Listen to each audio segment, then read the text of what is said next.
Lahat naman ng iyan. At ang pinaka-importante pinasalamatan ko, yung mga taong sumuporta sa programang yan.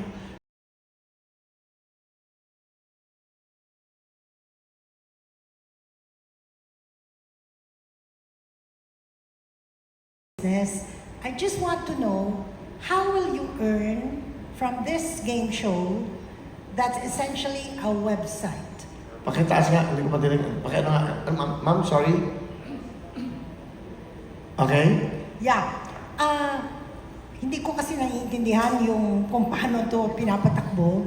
Paano ka kikita sa show na ito? May advertising ba?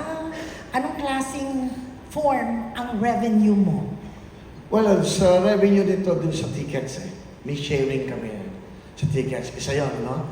At at the same time, kung may papasok na advertisers, isa yun sa makakatulong sa kasi it's more of the tickets talaga Usually naman ganyan ang raffle. So doon namin kukuhanin din yung puhunan, doon namin kukuhanin yung papremyo. So and then kung may advertisers sa papasok, better. So mas lalo makakabuti sa programa. Yun naman, well, I don't think napapasok sila kasi sa gaming.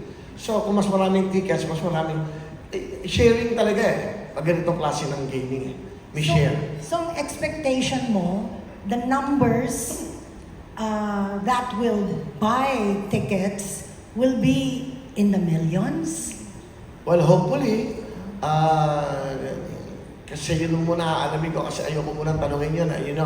Concentrate muna ako dito sa game So from there, and then I have a meeting with them, paano, kasi kung malulugi man ako, okay lang sa akin kasi ginawa ko to para gusto kong gawin. Okay lang kasi ganoon talaga it's a risk, ganoon naman ang buhay. Kung maging successful and then better kasi magagawa namin yung gusto namin gawin talaga. Okay?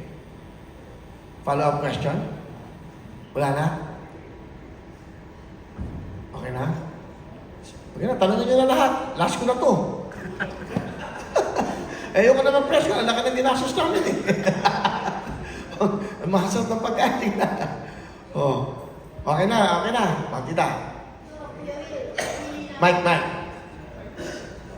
Okay. Once and for all, paglilinaw lang. Kasi daw, nung tumakbo ka ng pagkasenador, milyones na ibenta mo yung mga yate, ang dami yung properties na nawala. Totoo ba yun? Hindi totoo yun Kasi alam mo, bisa matatawa ka na nga lang sa mga kinukwento ng iba. Hindi ko alam kung kino-content ka o kung galit sa'yo. Wala akong Alam mo, ganito lang ang buhay.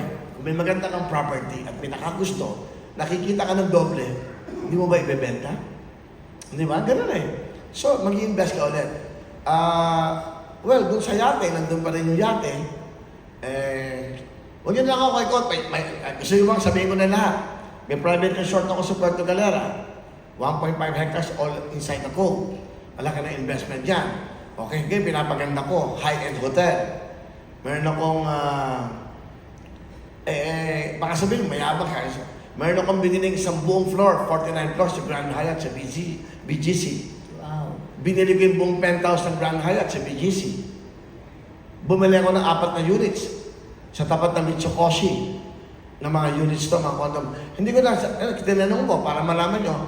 Kaya pa nagkukwento siya, naghihirap na ako, di ba? Hindi mo na pinapansin nga. Nabenta mo na daw lahat ng bahay mo sa Tagaytay, lahat ng properties mo. Wala akong naibenta sa totoo lang. Isa lang yung binenta ko sa Tagaytay. Kasi sobrang laki ng 3 hektara. Sobrang ganda ng naging deal. So parang sa akin, saka sobrang laki nun So parang hindi ko na rin maasikaso. So maganda naman, malaking bagay yung, kasi yung ibang pera naman, doon ko nabili yung mga ibang properties. Kaya nga that's why nabili ko yung Grand Hyatt na penthouse, yung BGC. So 2 floors yung binili ko doon. Na buong floor hindi isang unit lang. So 800 square meters each. Yun. Laki. And then yung Will Tower, mga penthouse. Ano ba? Meron ako sa bagong bahay sa Midlands. Tapos, ayoko lang sana sabihin doon. Para sabihin nyo, hindi ako naghihirap. Meron akong 3 chopper. Kabibili ko, Tapos, ano ba? Yate. Yung yate, nandun. 3 yate. Binili ko yung yate ko, $10 million. Yun pa. Ano pa ba? Sabihin, Para hindi na ako magmukhang naghihirap sa inyo. Lagi niyo sinasabi, naghihirap na. Oh, yun lang yung impression.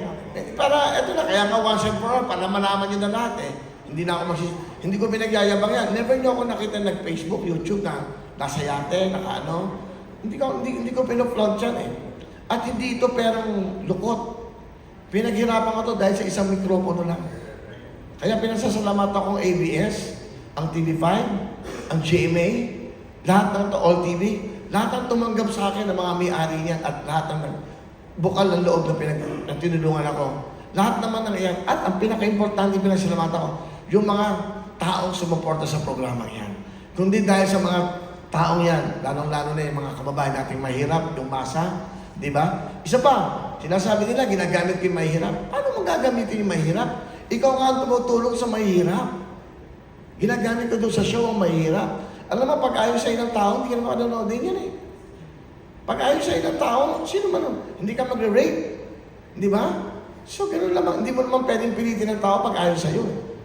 So, di ba? Total, ino-open na natin lahat. Ano pa gusto nyo? Sabihin, ano? Sabihin nyo na, para open na tayo, para once and for all. Love life na po yung... Zero. Walang sex life. Patay na nga, patay na siya. Patay na siya, naligo nga ako isang araw. Pagtingin ko, sabay tayong pinanganak, una kang namatay, hayop ka. Wala na. Hindi ko na naiisip yun Hindi, ito talaga. Saka alam mo, magiging unfair din ako sa isang karelasyon. Iniisip nila, talagang pumapatol kay Willie yan dahil ganito. Mahirap Mahirap talaga pag may ganun kang, di ba? Kung magkakaroon naman ako ng relasyon, siguro hindi mo na dapat yun ipakita, sabihin. Para ng respeto doon sa babae at kawawa Di ba? Yun lang. Mas okay na ako ng ganito ngayon. Saka happy ako nag-iisa Happy talaga ako nag-iisa. Ngayon, nagagawa ko yung gusto ko. Wala nang text, nang babae ka nga naman. Uwi ka ba dito? Wala kang ganun So, parang free willy ang tawag ko sa akin. Okay, di ba? Free willy, di ba? Free as a bird, di ba? Free willy, di ba? Di ba? Ano pa? Tanongin niyo na gusto yung tanong. Follow up po, Sir Willie, about love life, nabanggit po ni Sugar Mercado that you had a relationship with her for 7 years. And very positive naman yung sinasabi niya even after the breakup